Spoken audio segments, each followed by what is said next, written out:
Hey guys, Randy from the Gateway to Heroes podcast. These are my recommendations for the week. I know that I am super late with this. Two big reasons for that. Number one, I took a side gig over at Spirit Halloween. So, as you can imagine, I was rather busy this week since it was the last week before Halloween. I will tell you, it's just a small retail job, but it was actually really fun to work there. Met some great people there. If any of them are just going to be checking out my page here, specifically, I'd like to mention Ethan, Thomas, Sebastian, Biv, and Harley. You guys are super fantastic. Love every one of you. I hope I get to keep seeing you after Spirit Halloween has closed and even next year when it comes back because I do think I'm going to do that again. It was fun. Also, I waited until Saturday to pick up my polls because our friends over at Gateway Comics and Toys were doing their own little mini convention today, and I have a couple of cool things to show you from that. All right. So it's going to be a small poll, just my books for the week, and I have to warn you now, I haven't read any of them yet, but I will tell you the ones that I think are probably going to be pretty good. So first off, I do want to give a shout out to a couple of people. Enos L. Nickens, who is my friend and co-host on the podcast, does his Big Nick's picks here on our group every week. Thank you, Enos. Also to Eddie Nueves and his YouTube channel, Eddie from the Bat Cave, who is also posting here every week as well. Eddie, Enos, love what you guys are doing. Please keep it up. All right. So first up, from Marvel Comics, Amazing Spider-Man number 60. This wraps up the current storyline written by Zeb Wells and illustrated by John Romita Jr. It's a great storyline. This is probably one of the best Spider-Man storylines in the last couple of years, with Tombstone and his own daughter Janice turning state's evidence against him. I also picked up, as you can see here, the Adam Hughes Black Cat cover because, let's be honest, Black Cat, Adam Hughes, how are you going to pass that up, right? I can't wait to see where the next creative team goes with this. I was actually about ready to just drop this book because it comes out every 2 weeks, and that's just getting to be a little too much. But this storyline had me hooked, so I'm sticking around for at least a little bit longer, okay? From DC Comics, Action Comics 1073, written by Mark Waid with art by Clayton Henry and Michael Shelfer. As I told you before, Action Comics is back on the weekly schedule. As you can see here, Mon-El is prominently featured here, so that tells you that yes, which I haven't been revealing over the last previous weeks, but Mon-El is a major player in this storyline. Also, there is a Supergirl backstory in this that is also really good. I'm loving the backstory with Supergirl. Backstory, for those of you who don't mean just the second, just means the second feature, okay? Um, Again, Action Comics is back on a weekly schedule, just like in the 80s and 90s when they did Action Comics Weekly. So this is issue 1073. This storyline started in issue 1070. Go out and pick these all up if you're not reading. 1070 is a great start on point, okay?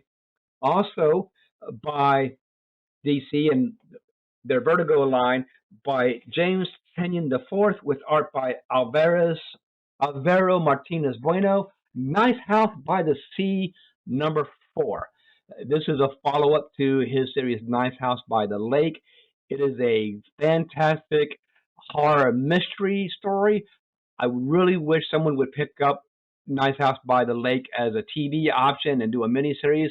Now that we also have Nice House by the Sea, and the fact that Tinian has revealed that there's multiple locations, this could be a really great miniseries on television for quite a couple of years, I think.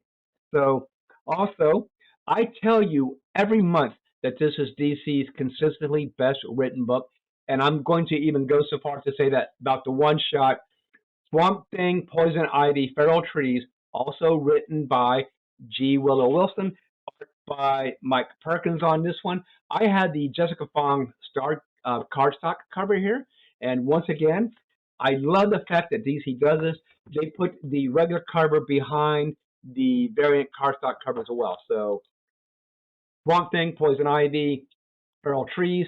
I have a sneaking suspicion that when I get to the end of this, this is going to tie right into the regular Poison Ivy series, or might even be hinting at a new Swamp Thing series coming. Who knows? Like I said, haven't read any of my pulls yet, okay? Now, back to what I was saying earlier about Gateway Comics and Toys and their little mini convention here in November. The reason I waited till today to go get my pull was so I could just make one trip. But they had signing there today Tony Fleeks and Tony Rodriguez, which I think is Tony. It's Tone for Tone Rodriguez. And they are the creative team on Feral by Image Comics. So I went down today and I had both Tony Fleeks and Tony Rodriguez sign my Feral issue number one. As you can see, I got a signature here and got one here. But conveniently, Feral issue 7 came out this week, so I also picked up a Feral number 7 and had them both sign that as well. As you can see the signature there. This has been a really great series. I'm purposely not showing you guys any of the art in these books because, like I said, I haven't read any of these myself yet, and I don't want to spoil it for myself. But here's a really great um, splash panel for Feral number 7. If you recall from my previous episode, Feral 6 wrapped up the first story arc, so that's probably going to be out in trade paperback soon, okay? But because I am loving Feral so much, I went out and picked up the trade paperback of the first series, Stray Dogs, okay? I did not read Stray Dogs originally. I picked up Feral because Joe over at Gateway Comics and Toys told me this was a good read and I should pick it up. And this was way back with issue one. So I hopped on up issue one, loved it enough that I said, okay, I'm going to start Stray Dogs. And they also signed the inside of the trade. And Tone even did a really nice illustration there on the inside as well. Okay. So I'm really excited to read this. I can't wait to see what happens. They had some more stuff there at the table that I'm going to kick myself when I get to the end of this and go, why didn't I buy the follow up? Damn it. Okay, so we're going to dive into the Wayback Machine from DC Comics, written by Jeff Johns, by with art by Dave Gibbons, Ivan Rice, Patrick Gleason, and Ethan Van Sciver. It is the Green Lantern Sinestro Corps War. Okay, I will let you guys know. I was thinking about this for quite a few weeks now, and figured I should go back and reread it. I have Volume One here. Volume 1, I believe, covers issues of Green Lantern 21 to 23, Green Lantern Corps 14 and 15, and the Green Lantern Sinestro Corps Special. Okay, I will show you a couple of pieces of the art here real quickly. Here's a great one with Sinestro getting that nice yellow suit that becomes much more famous than his regular green bluish one that he had. If you remember that atrocious thing. Here's a really nice big splash panel of him getting together the Sinestro Corps. Got a couple of good ones here. Our old boy Parallax gets returned in this one.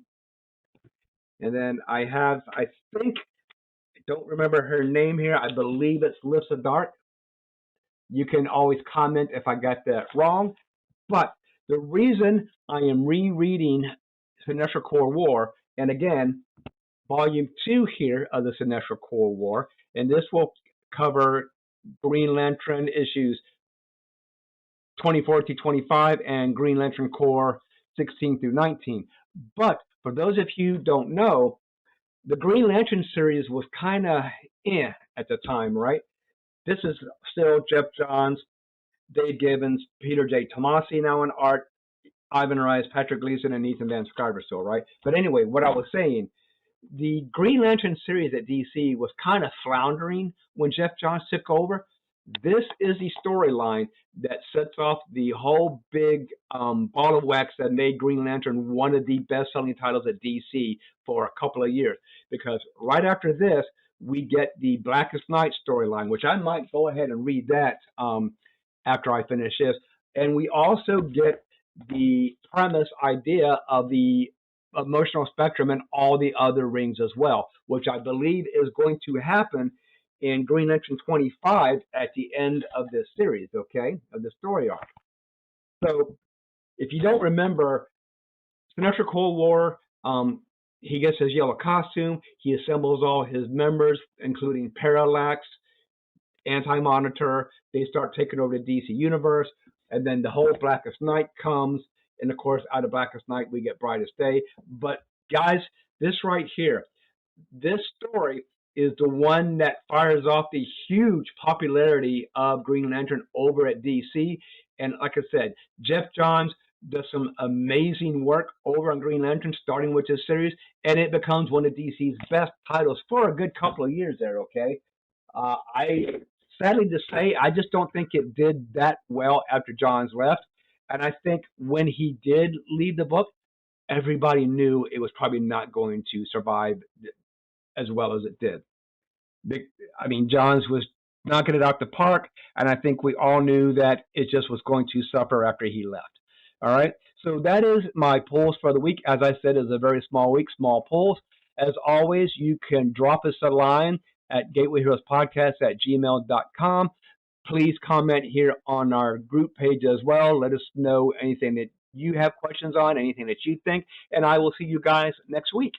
Goodbye.